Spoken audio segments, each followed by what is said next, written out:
Welcome back to another episode of DIY M3. Today I decided I was going to do my brake upgrade. I managed to get hold of some used 6-pot yellow speed calipers, RS29 pads and stuff, and I went with the Mount Buck braided lines for them.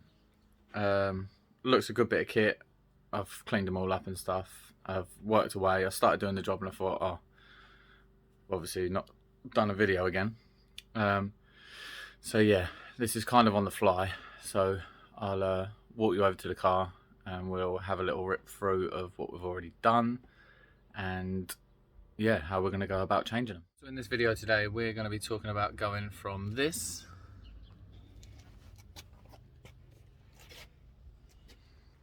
to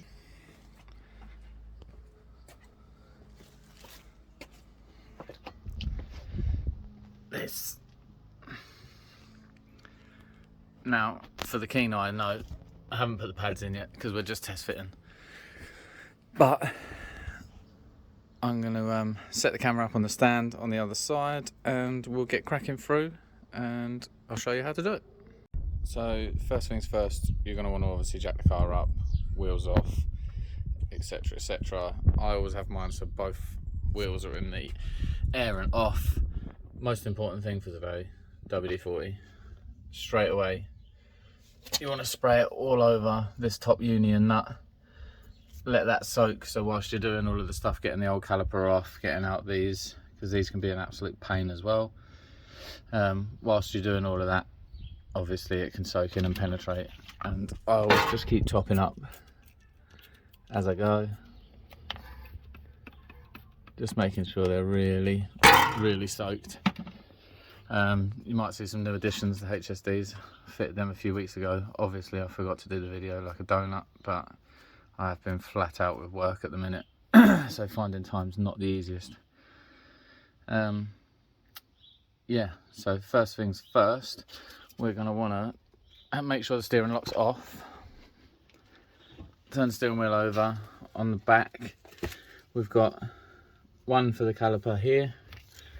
It's just under the cap, so that cap will pull off. Let's give you a better view.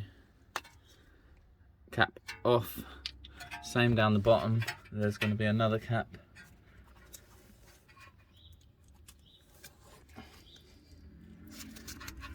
Not the easiest thing to do whilst you're holding a phone,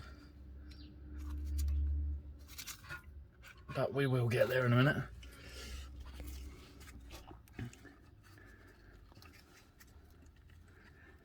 He says, there it is, another cap. So all that does is expose the 2 bolts. So we're going to go 1 and 2. That will loosen the caliper, as well as pinging off this caliper retaining spring. That's just going to be a flathead screwdriver. Prop that off, and then the caliper will come loose after undoing those. So let me go and grab some tools and we'll get on with it. So what you're going to do first, make sure the steering lock's off. Pull the wheel all the way over. Here and here there's going to be 2 caps. You're going to pop the caps out. Behind them is 7mm, I believe. Let's double check that. Yeah, 7mm Allen key. And on the front, spin this back so you can see it, there's the pad retaining clip. So with that, all you're going to do is literally prise out,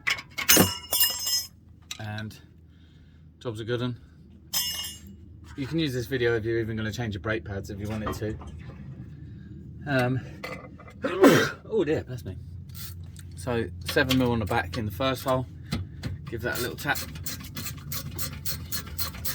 We'll wind that one out, and I like to always make sure both are cracked off just before I get carried away undoing one and then the caliper starts hanging down and all the rest of it. So we'll spin those out to the point where they're loose. It might be a little tricky to see, I have to apologise, but it's kind of the best I could do on the fly.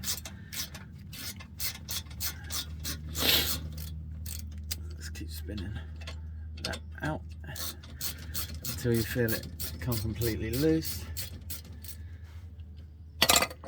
There we go. So pull those sliders out a little bit so you know the caliper's free.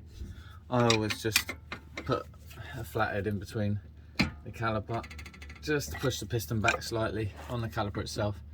That'll make it nice and easy just to wriggle them free. So out comes one brake pad, the other pad stays in because it's on the clip, and then you can just leave that hanging. Just make sure your pad wear sensor is free and not holding the tension of the whole caliper and holding the weight. I always leave it on the brake line rather than that.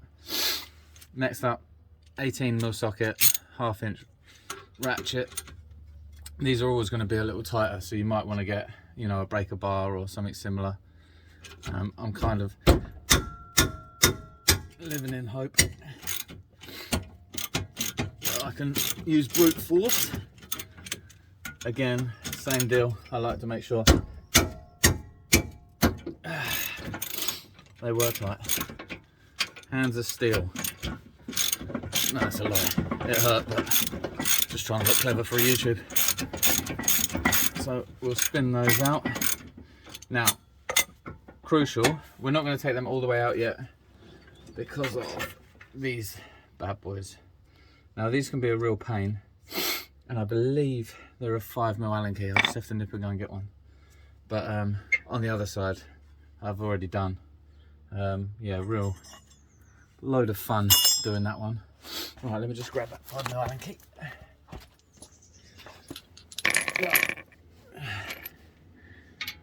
It is indeed a 5. I don't like the feel of that one though. Does that one feel like? That feels a bit better. So here, because we've got nothing stopping that, so we're going to try and undo that, and it's obviously going to spin as we want to undo it, as you can see. So what I like to do, again, trusty screwdriver, we'll let that come up, and then hopefully with a little bit of luck, just really slow but firm pressure, because these shear off and round off super quickly with no warning whatsoever and for no good reason.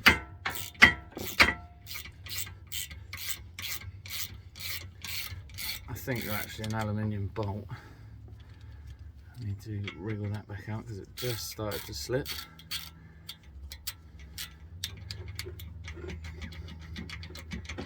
There we go.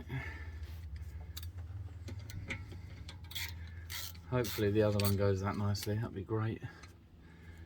But I'm not holding my breath. So turn it until the screwdriver comes up and gets stuck in the caliper itself. Like I said, even, firm, but slow pressure. And just spin that out. You beauty. Well, I didn't expect that, I'm not going to lie. I'm not going by the other side. So now we will turn that back and fully remove these, the carrier bolts, which are still too tight for finger spinning. There we go. Oh, all the noises today. Sneezes.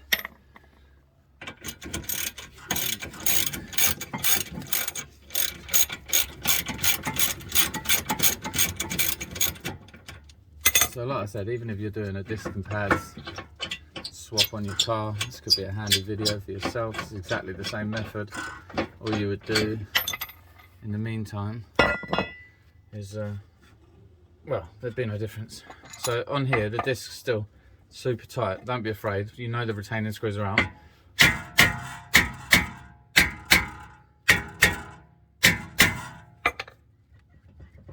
There we go. One loose brake disc. So while it's off, I always like to give these a little clean up.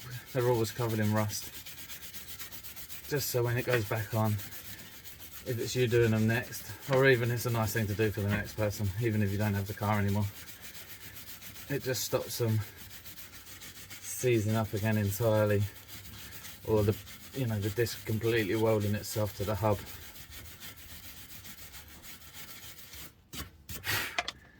Just good practice. I always like to make sure these are still intact as well and not in the way of the speed sensor, or ABS spring sensor, whichever you want to call it today. Yeah, like I say, I like to just make sure it's out of the way. So last but not least is the 11mm bolt at the top. We've left that soaking for a bit, so we will see if we can crack it off. Again, these are not a lot of fun normally, but wow, I'm impressed. Would you believe it? Straight out. Well, I never. Today is a good day. Let me show you that a bit closer.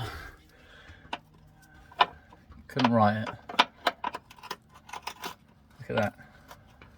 Straight off. No seize. Unbelievable. So yeah, this is what I was saying about the hub. It obviously rusts up completely around here. I always put a little bit of white grease or copper slip, whatever you've got lying around. Yeah, just to stop it seizing on for the next person. And these little grub screws actually came out, which is impressive in itself. So yeah, just putting it back together is obviously a repeat step of how you undid it, but I'm not going to be putting these back on. If you were doing new disc and pads, obviously new disc goes on 2 retaining screws. Just work backwards. But I'm hot, I'm sweaty, but if you like the video, feel free to give it a like, thumbs up, a share, great, and subscribe, and hopefully we'll see you all in the next one. Thank you.